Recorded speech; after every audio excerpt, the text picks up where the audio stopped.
for warmly welcoming our mystery speaker for the evening, who is Rob Snow, with a speech entitled An Ordinary Life. Rob Snow!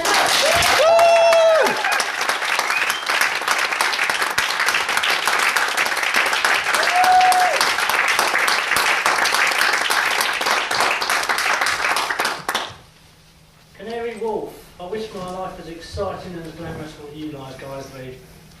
Madam Contest Chair, fellow Toastmasters, most welcome guests.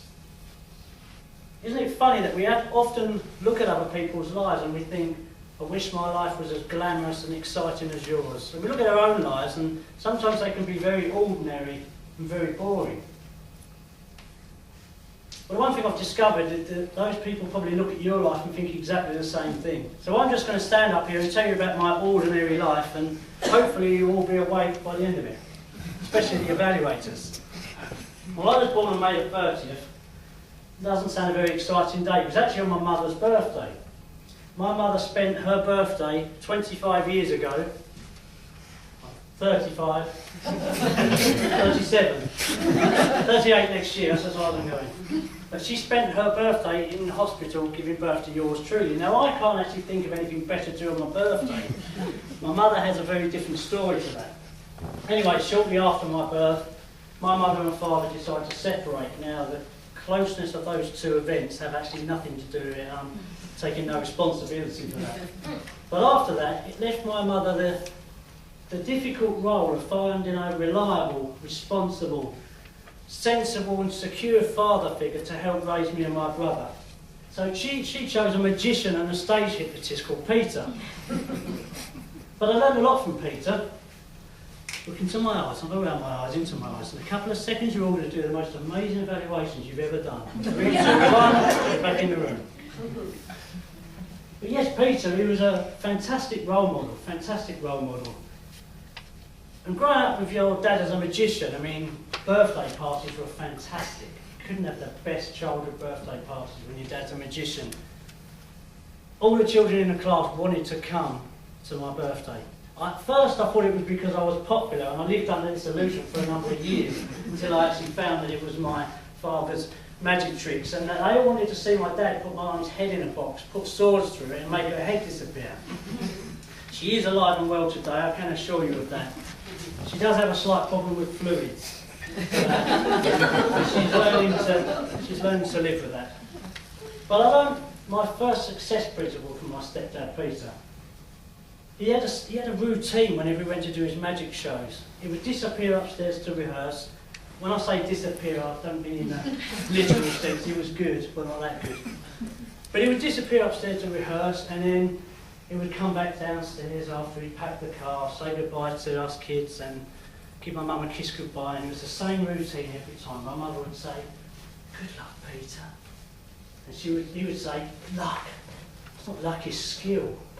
My mum would say, "Oh, you're such a big head." And us being kids, we'd go, yeah, big head there. And we would agree with her. But as we grew up, he explained to me, he said, "It's not luck, it is skill." He said, "If every time I put swords through your mum's head and made her head disappear, it was based on luck."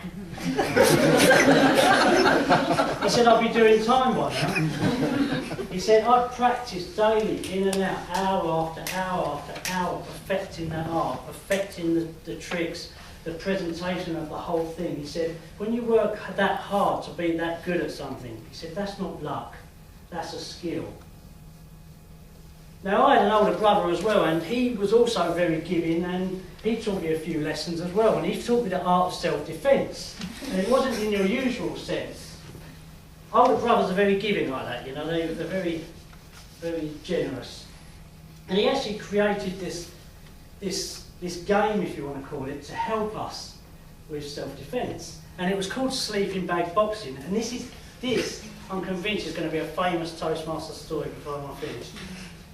He created this sleeping bag boxing, and the idea of the game is one of us would have a blue sleeping bag, one would have a red, and we'd put it on upside down, so we were standing up with the open end at the bottom, and then we would proceed to box. Now, if you can try and picture this, your obviously punching range was very limited because you had a sleeping bag, and the other obstacle was you couldn't see each other.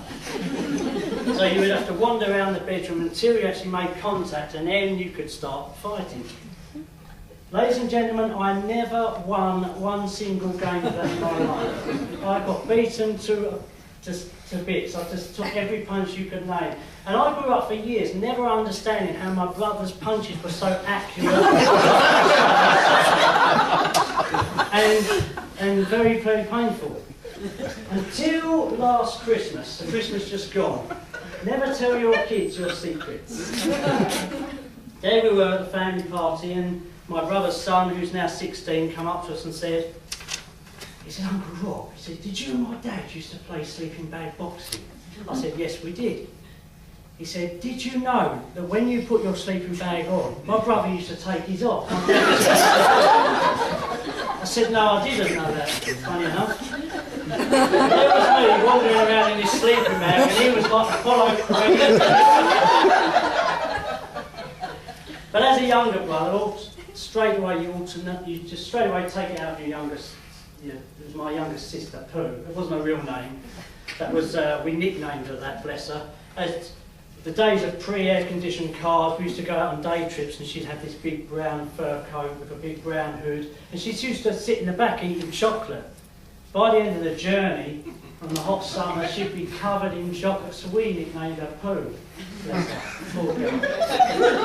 She's not too badly mentally scarred, I don't think, but anyway, she's grown up. She's got a very similar name for me and my brother. She calls us a right little pair, she's never really forgiven us. But anyway, I'm not going to bore you anymore. I'd really love the chance to sit down and listen to your exciting lives, and that's the end of my very ordinary life. Thank you.